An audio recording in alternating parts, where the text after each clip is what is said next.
होता है, ठीक है। और 32 ईयर्स आपका अपर रिलैक्सेशन हो जाती है अगर आप गवर्नमेंट सर्विस में ऑलरेडी हैं, ठीक है। आपके पास 3 अटैम्प्ट्स है, अगर आप तीनों, कुछ लोग जो हैं वो तीनों अटैम्प्ट दे देते हैं, थर्ड अटैम्प्ट में पास होते हैं, लेकिन at the end of the day वो पास हो जाते हैं। तो इट डजेंट मैटर वो पहली में वे या तीसरी में वे रहे, तो वो कॉमनर ही रहे तो वो बैरोक्रेट ही रहे, तो ये तो मैटर नहीं करता। मैं भी सेकंड में हुई तो कोई मुझसे पूछेगा नहीं हाय तुम पहले में फेल हो गई, ठीक है। वो ये देखेंगे कि मैं दूसरे में पास हो गई, ठीक है।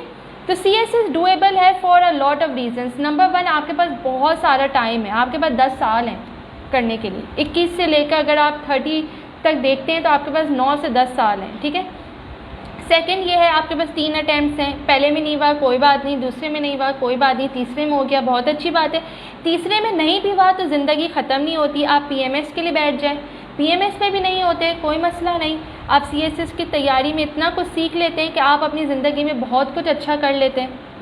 मैं इतने सारे लोगों को जानती हूँ जो इतने कैपेबल हैं, मुझसे भी ज़्यादा कैपेबल हैं, बाहर से पढ़े हुए, इनका CSS पास नहीं होता लेकिन इनकी ज़िंदगियों में कोई फ़र्क नहीं पड़ता। वो अटैम्प्ट दे चुके होते हैं, इनकी एलोकेशन नहीं होती या वो फेल कर देते हैं अटैम्प्ट, लेकिन वो अपने आप में एक बहुत कामयाब इंसान है, ठीक है। तो कामयाबी CSS की कामयाबी से कभी नहीं जुड़ती और कामयाबी CSS से आए हुए कोई ग्रुप्स में भी नहीं जुड़ती, ठीक है। एक पुलिस ऑफिसर जो बिल्कुल काहिल है, जिसने कोई काम नहीं किया, वो बेइज्जत होगा, जलील होगा सर्विस में, एज़ कम्पेयर टू एक रेलवेज़ का ऑफिसर जिसने बहुत अच्छा काम किया है रेलवेज़ की सर्विस में, उसकी बड़ी इज्जत होगी। तो इज़्ज़त कमाना इंसान का खुद का काम होता है, मेहनत करना इंसान के हाथ में होता है और कुछ ना करना भी इंसान के हाथ में होता है, ठीक है। तो it's up to you how you perform and it's up to you how you make the difference in the field, ठीक है। और आप लोगों के लिए किस हद तक एक इंस्पिरेशनल फिगर बन जाते हैं, ठीक है। तो मेरे नज़दीक CSS बिल्कुल डूएबल है, पास होता है तो बहुत अच्छी बात है, नहीं पास होता तो आप कुछ ना कुछ सीख ही जाते हैं अपने पूरे इस प्रिपरेशन की जर्नी में, ठीक है। टाइम मैनेजमेंट बहुत इंपॉर्टेंट है CSS में। आप अगर आ रहे हैं तो इस नीयत से आएँ कि मैंने अपनी कोई सी भी अटैम्प्ट, फर्स्ट हो, सेकंड हो, थर्ड हो, उसमें मुझे CSS पास करना है, ठीक है। और मैं पूरी कोशिश करूँगा कि मैं CSS पास करूँ, मैं हर चीज़ मुमकिन चीज़ करूँगा। सबसे इम्पॉर्टेंट चीज़ मेरी टाइम मैनेजमेंट है। अगर मैंने जिस दिन CSS करने का इरादा कर लिया तो मैंने ये सोच लिया कि मैंने अपना टाइम वेस्ट नहीं करना, ठीक है ना। अगर if you are doing a job, तो अब मैंने भी जॉब के साथ CSS किया, मैं पढ़ भी रही थी, मेरी जॉब भी थी। सुबह मैं 5 बजे पढ़ती थी, 5 से 7 में पढ़ती थी सुबह, फिर मैं अपनी जॉब पे चली जाती थी, फिर मैं आती थी, रात को मुझे जो थोड़ा 2-3 घंटे मिलते थे मैं वो पढ़ती थी। तो मैंने अटैम्प्ट क्लियर कर ली, दोनों दफ़ा में मैंने यही किया, ठीक है। कुछ लोग होते हैं वो 6 महीने तक सब छोड़ देते हैं और वो लाइब्रेरी तक अपने आप को महदूद कर लेते हैं और वो पहली अटैम्प्ट में क्लियर भी कर लेते हैं। सबकी एक ही चीज़ होती है, टाइम मैनेजमेंट। जो टाइम मिला उसको अच्छे तरीके से मैनेज किया, अपने स्केड्यूल बनाया कि भाई मुझे 2 घंटे में ये करना है, मुझे रीडिंग करनी है, अखबार पढ़ना है, अपने ऑप्शनल सब्जेक्ट्स इनको कंप्लीट करना है, नोट्स तैयार करने हैं। तो मैंने अपना टाइम एलोकेट किया, मैनेज किया और उसको फॉलो किया। So this is very important, time management. तो आई होप टाइम मैनेजमेंट कोई रॉकेट साइंस नहीं है, सब कोई अपनी अपनी फील्ड में टाइम को मैनेज करता है अगर कुछ गोल अचीव करना चाहता है, ठीक है। राइटिंग प्रैक्टिस, देखिए CSS जो है इट्स अ रिटन एग्ज़ाम, ठीक है। ये एक बहुत हम पुरानी रिवायत को फॉलो कर रहे हैं। हम लोग कंप्यूटर के और रोबोट के भी ज़माने में आ जाएंगे ना, लेकिन हम CSS पेंसिल से और पेन से करेंगे, ठीक है। हम अपने आप को कभी लैपटॉप में नहीं CSS करेंगे, ठीक है, क्योंकि ये एक पुराना कल्चर है जो हमने इनहेरिट किया है। तो हम आजकल के ज़माने में हम टाइप जल्दी कर लेते हैं, ठीक है। तो CSS जो है it's not a typing field, it's the writing field, ठीक है। आगे भी सर्विस में जाके आपने मोटी मोटी फाइलें हाथ से लिखनी है और साइन भी करना है, ठीक है। तो राइटिंग प्रैक्टिस बहुत ज़रूरी है और ये सिंक करती है टाइम मैनेजमेंट। देखें आपका पेपर जो होता है 3 घंटे का होता है, ठीक है। 3 घंटे के अंदर आपने, अगर मैं एसे की बात करूँ तो आपने कंप्लीट करना होता है। आपका एसे इनकम्प्लीट होगा तो आप पेपर पास नहीं कर सकेंगे। लाइकवाइज अगर आप कंपल्सरी इसमें करंट अफेयर्स या पाकिस्तान अफेयर्स लेके बैठे हैं, 3 घंटे में आपने MCQs का पोर्शन भी करना होता है और आपने क्वेश्चंस भी करने होते हैं, 4 क्वेश्चंस। ये आपने 3 घंटे में कंप्लीट करना होता है। 30 to 35 मिनट्स एक क्वेश्चन पे लगाना होता है, तब जाके आपका 3 घंटे में पेपर ख़त्म होगा। Time management is very important. तो वो टाइम कैसे मैनेज होगा? With your good writing practice. अगर आप 6 महीने अपने आप को एसोसिएट कर रहे हैं CSS की तैयारी से, तो आपने 6 महीने जो है राइटिंग प्रैक्टिस करनी है, ठीक है। नोट्स बनाने हैं, आंसर सॉल्व करने हैं, स्पीड अप करना है अपने आप को, और इंश्योर करना है कि आपकी राइटिंग भी अच्छी हो, प्रेजेंटेबल हो, ठीक है। कचरे नहीं बने हों, स्क्रिबल्स नहीं हो, स्क्रॉल्स नहीं हो कि एग्जामिनर जो है वो समझे कि किसी 2 क्लास के बच्चे की स्क्रिबल्स देख रहा है, ठीक है। तो ये चीज़ें होती हैं। अच्छा, why people fail in English ऐसे, ठीक है। ये कहा जाता है कि इंग्लिश ऐसे जो है ये CSS का सबसे मुश्किल सब्जेक्ट है, और बिल्कुल ऐसा ही है। 95% जो कैंडिडेट्स हैं वो ऐसे को फ़ेल कर देते हैं, ठीक है। ऐसे को फ़ेल करने की बहुत सारे वजूहात हैं। नंबर 1 जो है वो टॉपिक सिलेक्शन के मसले होते हैं, आपने सही टॉपिक सेलेक्ट नहीं किया। नंबर 2, आपकी ग्रामर जो है वो भी बहुत वीक है, ठीक है। आपने एक सेंटेंस को सही से कंस्ट्रक्ट नहीं किया, आपने टॉपिक को अंडरस्टैंड नहीं किया, आपने आउटलाइन नहीं बनाई, ठीक है। आपके अंदर कोई ओरिजिनल आइडियाज़ नहीं थे, आप ऐसे को बिल्कुल एक खेल और मजाक समझे, तो फिर एग्जामिनर ने भी आपके साथ मजाक किया, ठीक है, और आपको उठा के नीचे फेंक दिया। सो दे आर एस्पायरेंट्स जिनके सारे पेपर्स पास होते हैं और इनका जो ऐसे है वो फेल हो जाता है। तो ऐसे के लिए मेरी तो यही स्ट्रेटजी थी कि मैंने डे 1 से ऐसे पकड़ा। 3 महीने में भी मैंने ऐसे को जो डे 1 से पकड़ा वो मैंने लास्ट डे तक ऐसे को रखा। इवन दो मेरी जो डिग्री है वो इंग्लिश लिटरेचर और लिंग्विस्टिक्स में है, स्टिल मैंने ऐसे को लाइट नहीं लिया और मैंने दोनों अटेम्प्ट में अपना ऐसे क्लियर किया, ठीक है। सो दिस इज़ समथिंग कि आपने कोई चीज़ लाइट नहीं लेनी। Don't be under confident, don't be over confident, just be confident, ठीक है। तो ये ऐसे को लेकर चीज़ें होती है। जैसे जैसे आप यहाँ पे क्लासेस लेंगे या कहीं से भी आप ऐसे की गाइडेंस लेंगे तो आपको ऐसे पे सुप्रीम फोकस करवाया जाएगा, ठीक है। पास पेपर्स प्रैक्टिस, देखिए पास पेपर्स की प्रैक्टिस बहुत इंपॉर्टेंट होती है। कोई बता सकता है क्यों हो सकती है पास पेपर्स की प्रैक्टिस इंपॉर्टेंट? बिल्कुल, आपको ट्रेंड पता चल जाता है और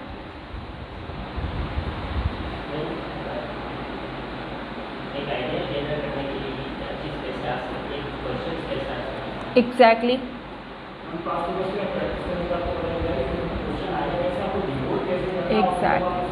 जी, एक्सेलेंट, यही चीज़ है, ठीक है। आपने एक टॉपिक प्रिपेयर कर दिया, फॉर एग्जांपल मैं पाकिस्तान अफेयर्स की बात करूँ, नेशनल इंटीग्रेशन, ठीक है। नेशनल इंटीग्रेशन पे आपने एक टॉपिक क्या कहते हैं बुक से आपने पढ़ लिया, ठीक है।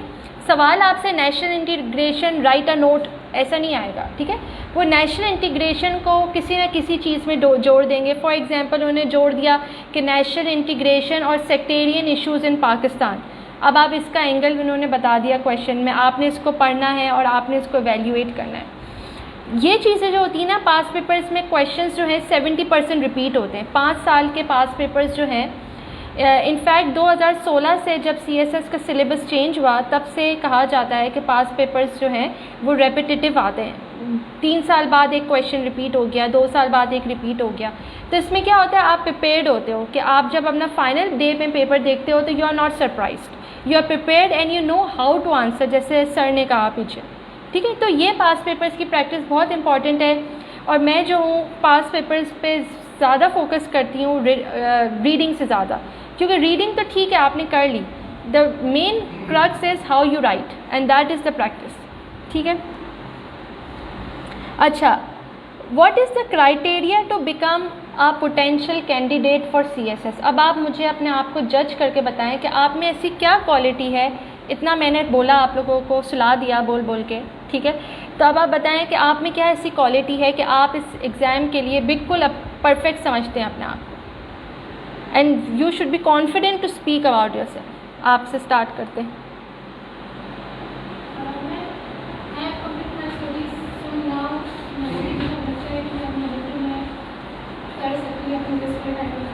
ठीक है, तो आप अपनी एग्जिस्टिंग स्टडी के एक्सपीरियंस को लेकर आप बिलीव करती हैं कि मैं अब चूँकि फ्री हूँ तो मैं इसके ऊपर एक बिल्कुल एक अटेंशन दूँगी। परफेक्ट। आप हाँ जी, हाँ कोई मसला नहीं है, लेकिन फिर भी आप क्या देखती हैं अपने आप में ऐसी क्वालिटी कि आप इस एग्ज़ाम में बैठ सकती हैं? नहीं कोई मसला नहीं, कोई और बता दे हाथ खड़ा करके।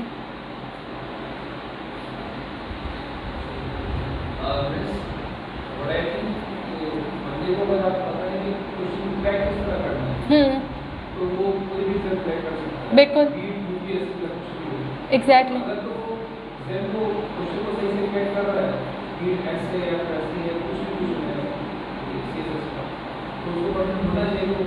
एक्सेलेंट, ये सबसे इम्पोर्टेंट है, बिल्कुल एक्सेलेंट। और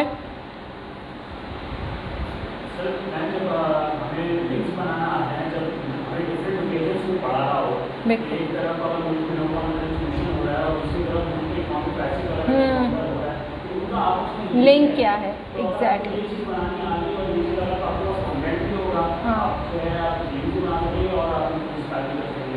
एग्जैक्टली एक्सेलेंट कि आप लिंकेजेस कैसे क्रिएट करते हैं, क्योंकि CSS is just about creating link. Her cheese linked है, आपकी पॉलिटिक्स इकोनॉमी से लिंक्ड है, इंटरनेशनल फॉरेन पॉलिसी आपकी इंटरनल डायनामिक्स से लिंक्ड है। तो ये एक्सेलेंट, ये एनालिटिकल स्किल्स हैं जो आपने बड़ी अच्छी बात की, ये चाहिए होती है CSS में, ठीक है। और क्या अपने कैरेक्टर के हिसाब से बताएं कि मैं समझती हूँ, मेरा नज़रिया है कि अगर आप डिटर्मिन्ड हैं और अगर आप पेशेंट हैं, ठीक है ना, अगर आपके अंदर बड़ा कंपोजर है, आप सुकून है आपकी तबीयत में, तो आप इसके लिए बिल्कुल ऐप्ट हैं, क्योंकि CSS की तैयारी लंबी तैयारी है, ठीक है, इसका इंतज़ार बड़ा लंबा है, ठीक है। तो अगर आप में पेशेंस है तो आप बहुत ऐप्ट हैं इसके लिए, ठीक है। और क्या देख सकते हैं अपनी कोई और क्वालिटी?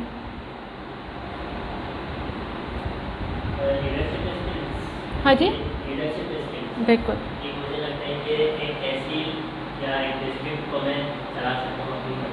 बिल्कुल बिल्कुल अच्छा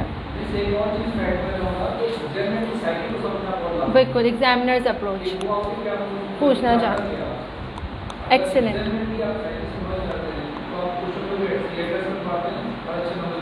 बिल्कुल एग्जामिनर्स अप्रोच बहुत इंपॉर्टेंट है कि वो आपसे पूछना क्या चाह रहे हैं। अब इंग्लिश एसे में अगर आप बैठ रहे हैं तो आपको दिमाग में रखना है कि आपका पेपर जो है ये इंग्लिश प्रोफेसर चेक करेगा, जिसके लिए इंग्लिश बहुत इंपॉर्टेंट है, इससे आगे वो कुछ नहीं देखता।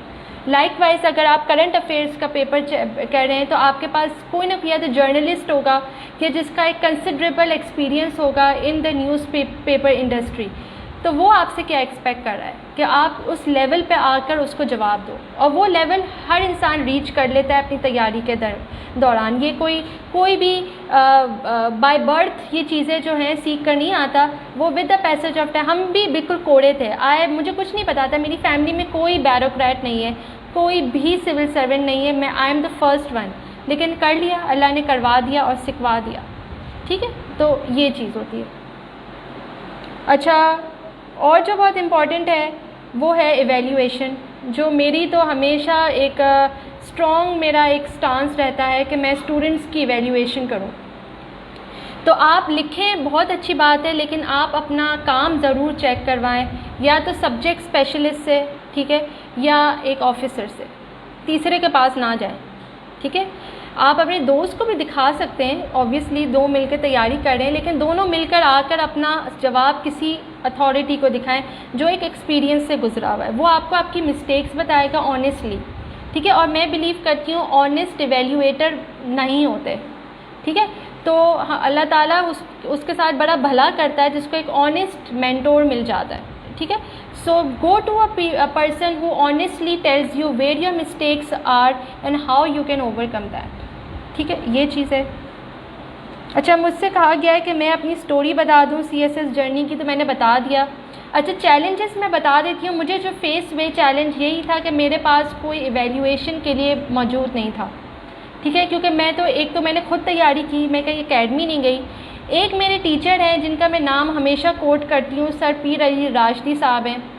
इन्होंने he was angel for me, ठीक है ना, वो मेरे आए जब I was in my second attempt, ठीक है, वो मेरे लिए एक रे ऑफ होप बनकर आए, और उन्होंने जो है मेरी बहुत हेल्प की इवैल्यूएशन में, मुझे मेरी मिस्टेक्स बताई, कहाँ मैंने लैग किया है, और इनकी ही फीडबैक के थ्रू मैं रिबाउट हुई and I cleared my second attempt. ठीक है, तो अच्छे मेंटोर जो हैं वो मिलना एक बहुत बड़ी ब्लेसिंग है और ना मिलना एक चैलेंज है।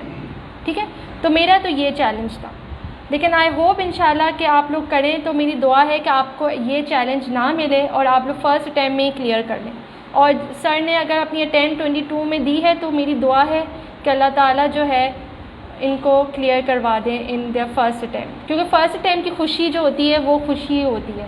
ठीक है, तो लेकिन कोई मसला नहीं है, और भी अटैम्प्ट्स रखी हैं 2, तो उसमें भी हो जाता है क्लियर। ठीक है, और कोई सवाल पूछना चाह रहे हैं मुझसे? मैंने बहुत टाइम ले लिया आपका।